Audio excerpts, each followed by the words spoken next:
Ruchot Yenaleini, Nafshi Yeshaveh, Nafshi Yeshaveh,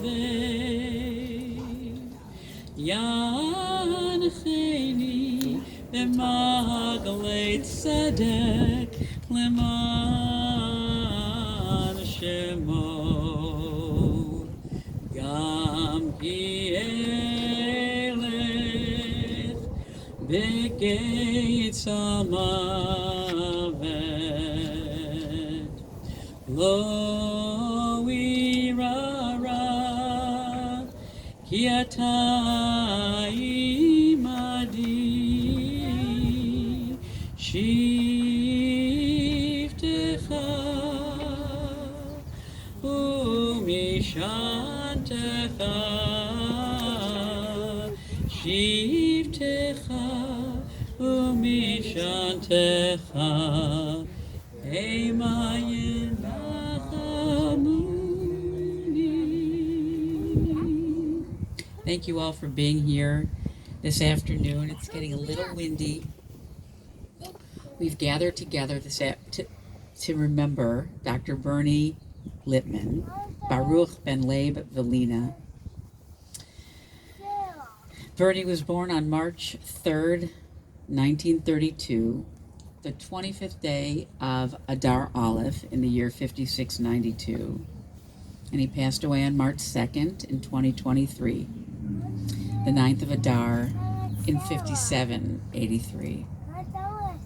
As a community, we extend our condolences to his beloved wife, Sherry, his children, Steve, Michelle, and Elizabeth, his sons-in-law, Steve and Fred, his grandchildren, Daniel, Matthew, Mia, and Kareem, his sisters-in-law, Fritzy, Leslie, Merrill, and their families.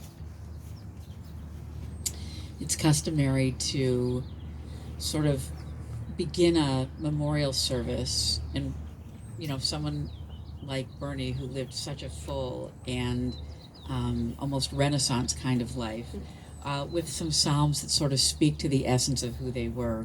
I'm going to begin with Psalm 15.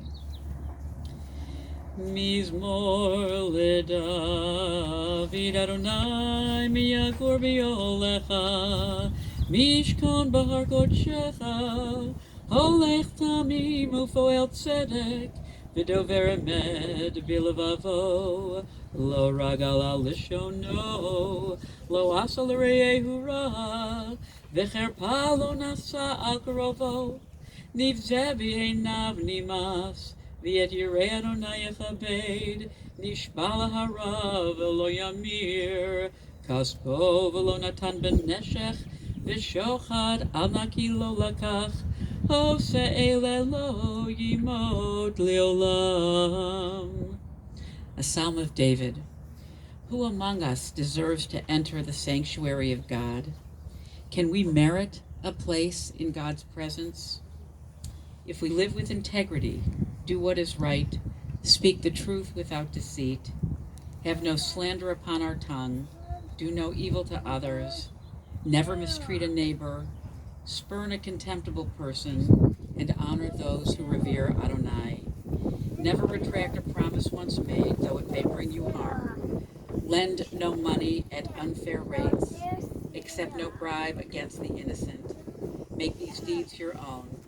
Then you shall stand firm forever. I want to invite you to join me in reading the 23rd Psalm, which is on the card that you were handed when you came. A Psalm of David. The Lord is my shepherd, I shall not want. He maketh me to lie down in green pastures. He leadeth me beside the still waters. He restoreth my soul. He guideth me in straight paths for his name's sake.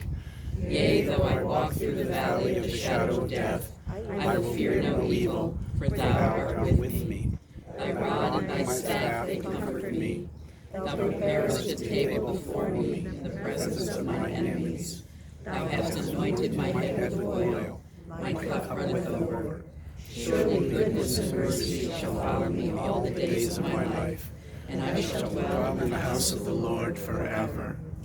So you're going to have a chance to hear some of the amazing things about Bernie's life. And we're going to begin, his children are all going to share their memories, and we're going to go in order of birth. And so I want to invite Steve up.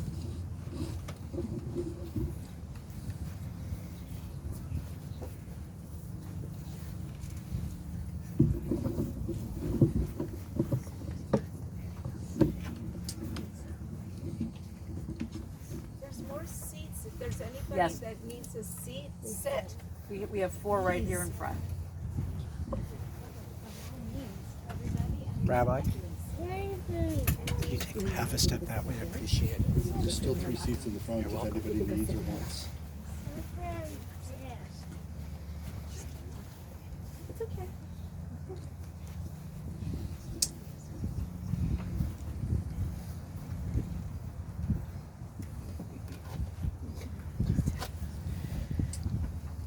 My name is Steve Lipman, and I'm Bernie and Sherry's oldest son.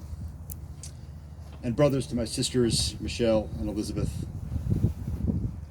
Our family has been tremendously heartened and comforted by the hugs and the dozens of phone calls and emails, Facebook posts, and notes of condolence that we received since my dad passed away on Thursday. And many of them came from people that are here today. I want to recognize that everyone here is participating in an important mitzvah. It's called the Chesed Shel Emet, which loosely translated is an act of kindness that cannot possibly be repaid by my father. Now, the custom dictates that one does not thank people who perform this mitzvah, but I'm going to break the rules here a little bit. And I want to express my profound gratitude for those who've shown up here today, and for those who will step up in the coming weeks and months and years to provide aid and comfort to my mom and to the rest of our family. I know I speak for our family when I express how much we appreciate it. My dad, Baruch Ben Leib Velina, Zichrono Livracha, Dr. Bernard Morton Lipman, was the son of Louis and Lena Lipman, and he was born in Los Angeles in 1932. As many of you know, he spent his entire life living within probably a 50-mile radius of downtown Los Angeles. His parents, Lena and Louis, were hardworking but mostly non-observant Russian Jews who had a strong sense of social responsibility for their fellow landsmen, for their fellow countrymen, from the old country and from Israel. His mother, Lena, was an active member of something called the Podolier Aid Society, which was a Landsmannschaft and self-help organization that raised funds to help many of these folks out. Lena and Louis are buried in the Home of Peace Cemetery in Los Angeles with the rest of their Podolier kin, my landsmen. They're all buried nearby. And if you go to the cemetery in Home of Peace, you'll see a small concrete memorial there where Lena is listed as the recording secretary of the Podolier Aid Society. She had yichus. When meeting with the rabbi earlier, we were reminded that Lena was afraid that Bernie and his friends were straying too far from the tradition, whatever that means to a secular Russian immigrant. And so she dragged them all, literally by the earlobes, kicking and screaming, off the baseball diamonds at Fairfax High School, to Etz Jacob congregation on Beverly near Fairfax in Los Angeles, to learn with the rabbi there. And you can imagine what they thought about that. Of course, my dad forgot everything he was supposed to memorize for his bar mitzvah, particularly his speech. But remember, this was March of 1945. He did remember to ask that all the boys be brought home safely from World War II. Dad attended Dorsey High School and completed his studies at UCLA and USC Pharmacy School, and served in the Army Reserves, where he met a guy named Marvin Goldberg, the former husband to my Aunt Fritzie, who conspired together to introduce Dad and Fritzie's younger sister, Sherry. Dad and Mom were married at the Valley Jewish Community Center, now known as Adat Ariel, in 1960, and were married for almost 63 years. Dad owned a local drugstore, the Key Rexall Drugstore, 233 North Euclid. We have a free delivery service. I was part of that delivery service for decades. And he knew his customers' stories and their life stories. And often, as a measure of my dad's kindness, he extended credit to those who had difficulty paying their bills. I want to talk a little bit about memory now. As many of you know, my dad struggled with dementia over the last few years. And the subject of memory is one thing that I've been thinking a lot about. And through resources provided by organizations like the Alzheimer's Association, I've learned a lot about the horrible affliction that dementia is. And this is why one of the places that I would like to recommend that you do tzedakah in my dad's memory is by contributing to an organization like the Alzheimer's Association. They definitely helped me. My dad remembered what happened in 1948, like it was yesterday, but he struggled to remember what happened 5 minutes ago. I learned to accept Dad for where he was in the moment rather than where he was a year ago or 5 years ago or even where I wanted him to be. Thank God he recognized me in person and my voice on the telephone up to his very, very last days. Now, this last Shabbat in synagogues all over the world, we read a special Maftir Torah reading, the last Torah reading, which is commonly referred to as Shabbat Zachor. It's one of the four special Shabbatot that precede Pesach. Now, Zachor means remember and refers to memory, which is a big deal in the Jewish tradition. Shamor v'Zachor, when lighting the Shabbat candles. Zikaron la'Maaseh v'Reshit, Zecher le'Tziat Mitzrayim, when reciting the Shabbat and Festival Kiddush. Now, this Maftir Torah reading comes from Deuteronomy, chapter 26, verses 17 to 19, and it refers to Amalek, the all-purpose boogeyman in Jewish tradition. Amalek are thought to be the traditional forebears of a person who we shall not mention today, but you all know who he is, because we're going to read about him in the Megillah tonight, and then we're going to boo very loudly. Got it? Okay. Zachor, remember. It's a portion that, even in the hubbub and the commotion of a typical Shabbat morning service, we're all instructed to sit silently and to focus our attention as those verses are read from the Torah scroll. Zachor et asher asah lecha Amalek b'derech b'tzeitchem mimitzrayim. Remember what Amalek did to you on your journey after you left Egypt. As I said, Amalek were the all-purpose boogeymen. They attacked the weakest among the Israelites as they marched through the desert toward the land of Israel. And the reading ends with a very peculiar verse. It says, Timche et zecher Amalek mitachat hashamayim lo tishkach. Wipe out or erase the memory of Amalek from under the heavens. Don't forget. So, how does one blot out a memory of Amalek while still remembering to forget what Amalek did? Dad's long-term memory was famous. And he regaled us with stories about attending track and field meets as a boy in the LA Coliseum, where his childhood sports idol, Mel Patton, was a USC sprinter and a double gold medalist in the 1948 Olympics in London. He broke a record that was once held by Jesse Owens.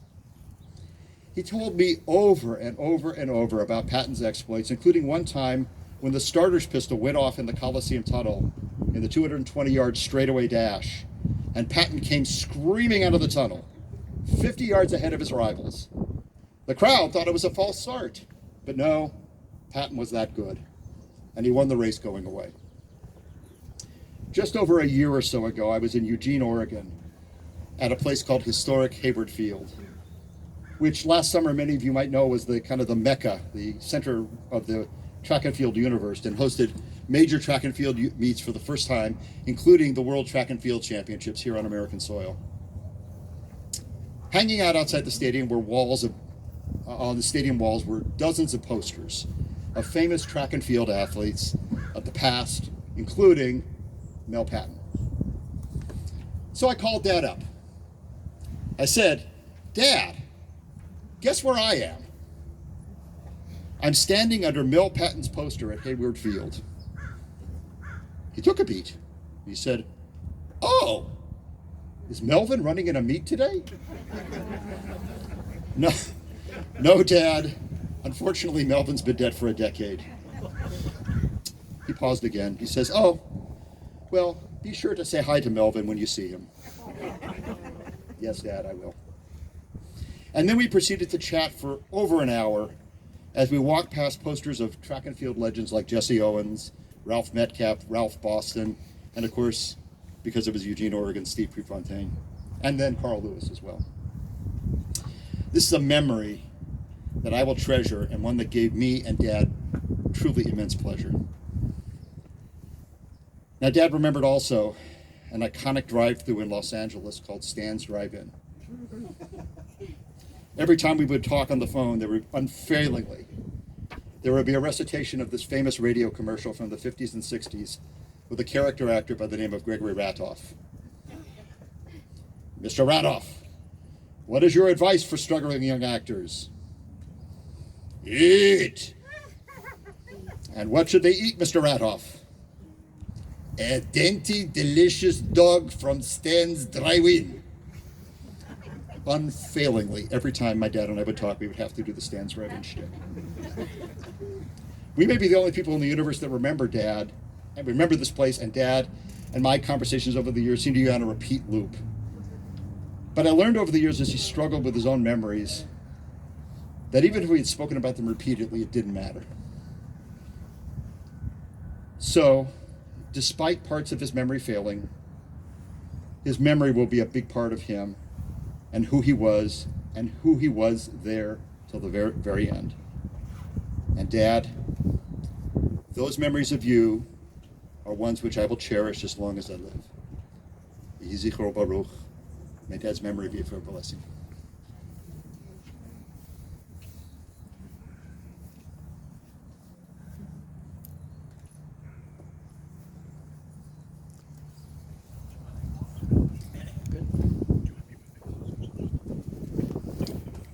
Steve, that was such a lovely tribute to your father and so Jewishly erudite. I really appreciated that.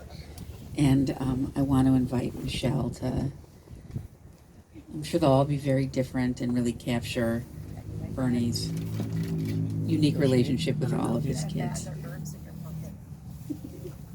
Not those kind of herbs. I know. This is my dealer. I've been called worse. So I'm Michelle. I'm the middle child. I'm Sherry and Bernie's middle daughter, Michelle Hoysh. And yeah, we redid our yards over the last year and a half at my house, and my dad was my sage. Ooh, I'll tell you why that's significant. My dad was my sage of all things growing. And he was very, very, very much devoted to California native and drought tolerant. And so I planted stuff in my yard that I thought my dad would like, and the stuff that he'd shown me that I loved as well. And so I brought with me today some of the little bits of what I could harvest out of my yard. So I have a bag that smells of sage and artemisia. I brought in some mallow, and I brought in some verbena. And these are some of the plants that my dad loved. So I'll speak about that in just a moment. But I thought that because memory is so strongly linked to smell, really, that this was something that can bring me closer to Dad as I speak about him. I'm so blessed to stand before all of you lovely and loving people, knowing that I am Bernie Lipman's daughter and Sherry Lipman's daughter. What a precious gift my wonderful dad was. In the last few months, some of my most comforting moments came when I walked into Dad's apartment and Mom's apartment to visit. And I heard Dad singing, Bésame, Bésame mucho, on an endless loop. That was what was coming out of the Google speaker.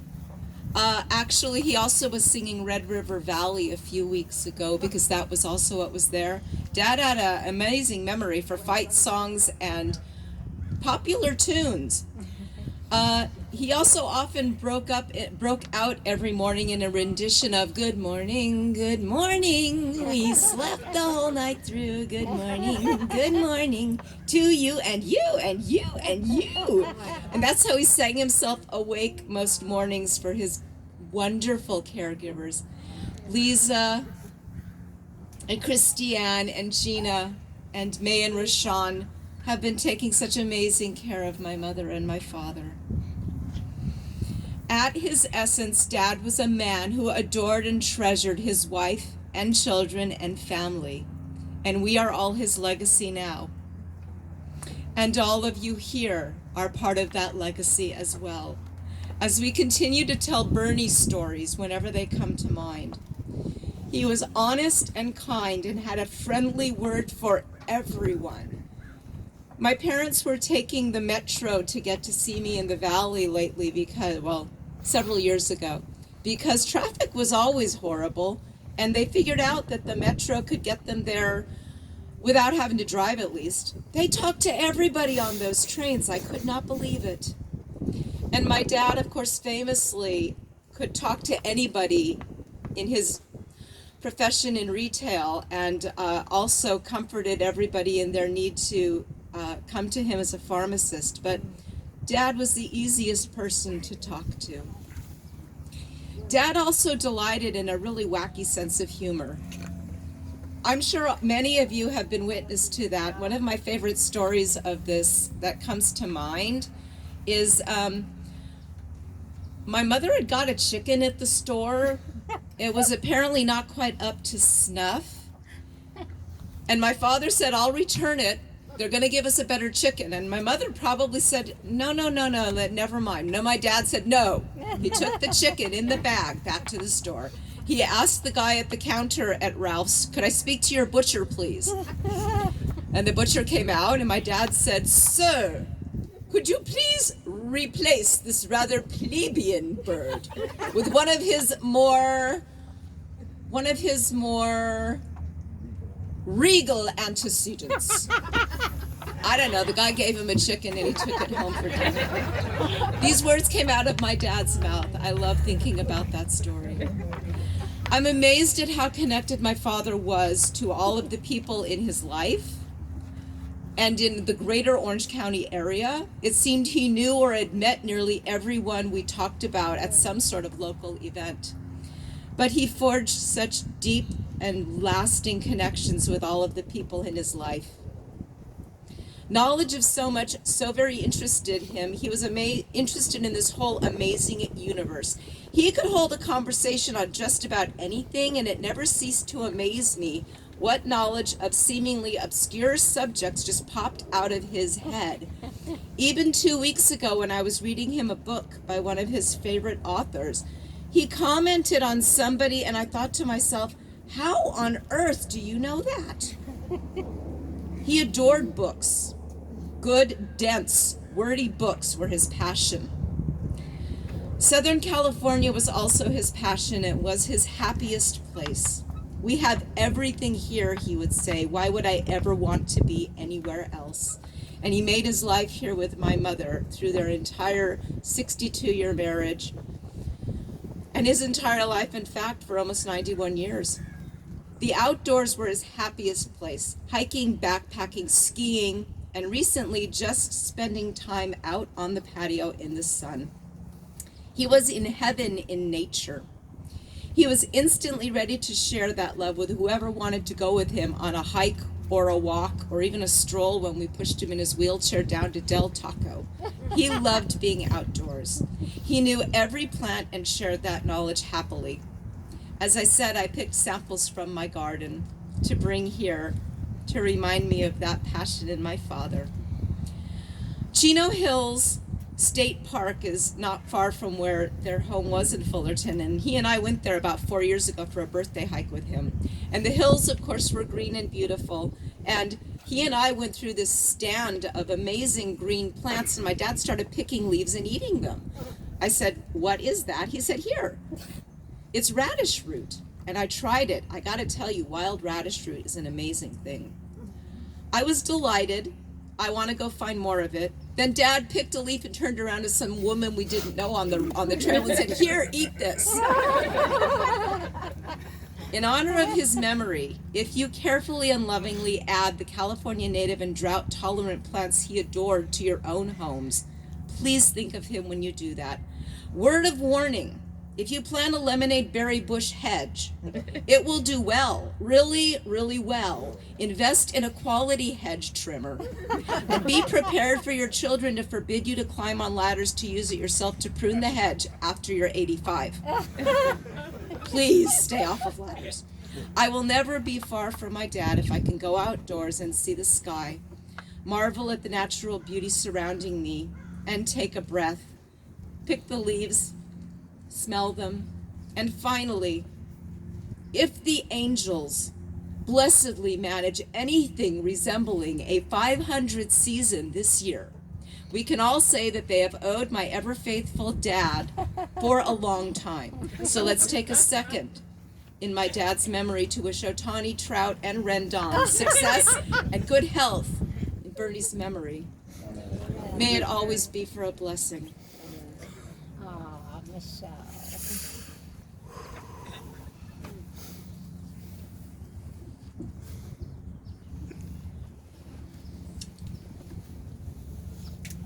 So beautiful. It's also just worth noting how Steve and Michelle have just captured completely different pictures of this incredible person. And we're going to hear from Elizabeth now. Hi, y'all. Hi, y'all. I'm from Georgia. I live there, so y'all. Okay. Hold on a sec. Living with my husband and 2 daughters in Georgia, I didn't share in the challenges that my sister and brother, Michelle and Steve, had in trying to care for my dad in his final years. I never told them how much I appreciate all that they did for him. So here you go. Okay. So I'm gonna. You what now? On the mic. You got it. So I'm gonna say it now. How much I appreciate your love and care you took of him when he couldn't do that for himself. You both are walking examples of what every aging parent would want in their corner. I know that our dad appreciated that more than you could ever know. I would bet that everyone standing or sitting here right now would have to admit that they believe their parents will be around forever. My dad regrouped more times, though, than the Energizer Bunny. Every time I thought, well, okay, this is it, up he would pop again and again. It was astounding. When I would call him after a hospital stay, his greeting was always the same. Hey, Lizzie, baby! Okay. While he has since moved on, I can still hear that same greeting. His caretaker told us all a story about the night before he passed. Where's your Lisa? My dad said there was a bright light shining and that his father was there with him. I don't know about you all, but I believe this to be true. Okay. My dad had a conversation with me several years ago about where we go when our physical bodies are no longer. Neither of us had a clue. So, what we came up with is that it is one great big mystery. My dad said, I don't know, I guess I'll find out when I get there. Where there is, we both had no idea. I can tell you this much, though.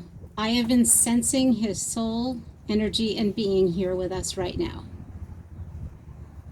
No joke, he's in my belly, and he has been for the last 2-3 days.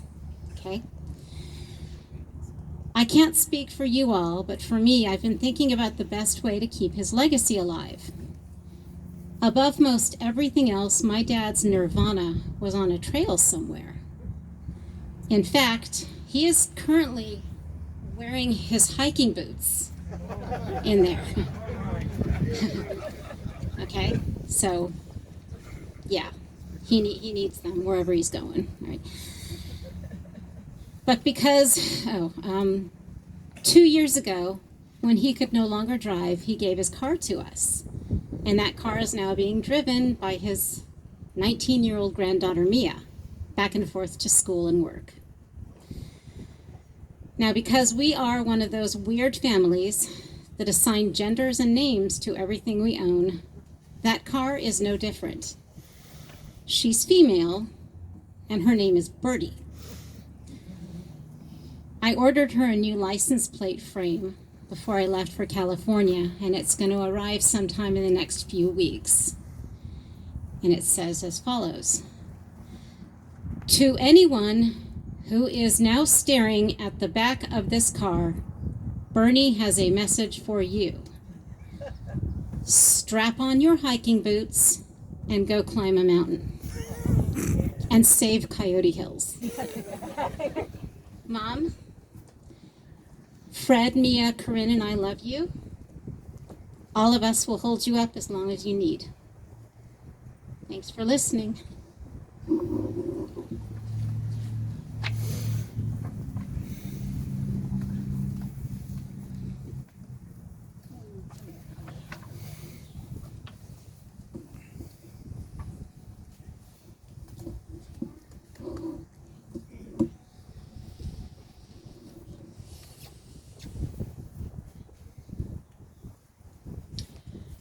לכל זמן, ועת לכו חפץ תחת השמיים, עת ללדת ועת למות, עת לטעת ועת לקור נטוע, עת להרוג ועת לרפוא, עת לפרוץ ועת לבנות, עת לבכות ועת לשחות, עת צפות ועת ריקות.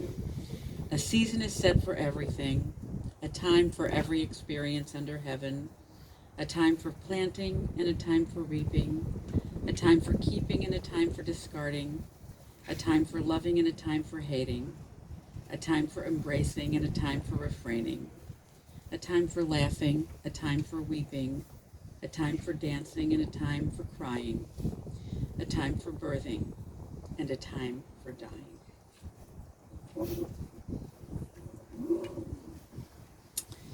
A little bit of what I'm going to say you've heard before, but to frame such an outstanding and impassioned life, it can be said twice. So Bernie's parents, Louis and Lena, immigrated to this country from Belarus and the Ukraine, respectively, and they met here in the United States. Lena came in 1910 and was part of the Tie Makers Union. Her family was very involved, as you heard, with the Landsmannschaft, called the Podoliers Aid Society, that helped new immigrants from her shtetl get settled in the Golden Land with greater ease. She married Louis Lipschitz in 1930, and they moved to Los Angeles. They were following after Bernie's Aunt Sonia. They first settled in Boyle Heights. Bernie was born in 1932, and his sister Estelle was born in 1935. Bernie's dad, Louis, supported the family as a businessman. He had many different businesses, and he sold insurance, among other things. Lena came from a large family, so there were lots of cousins that he felt close to. Recently, Bernie was heard saying that he was missing his cousins as he was thinking about his past. The family later moved to the Fairfax district and then West Adams. Bernie was described by his children as a golden child who was pampered in a good way. He loved to read, and he spent hours in his mother's extensive library. While Bernie's father, Louis, was more a man of the people, Lena was highly educated and cultured. She attended gymnasium. She loved the opera and classical music, especially Russian composers, and she passed that on to her son. Bernie also loved classical music and literature, with a special liking for the books of Joseph Conrad. His sister Estelle was lucky enough to learn to play the piano, which was something that Bernie admired. And as smart as he was also a serious sports fan. He played baseball and football, and as a job in his youth, he sold programs at the Coliseum.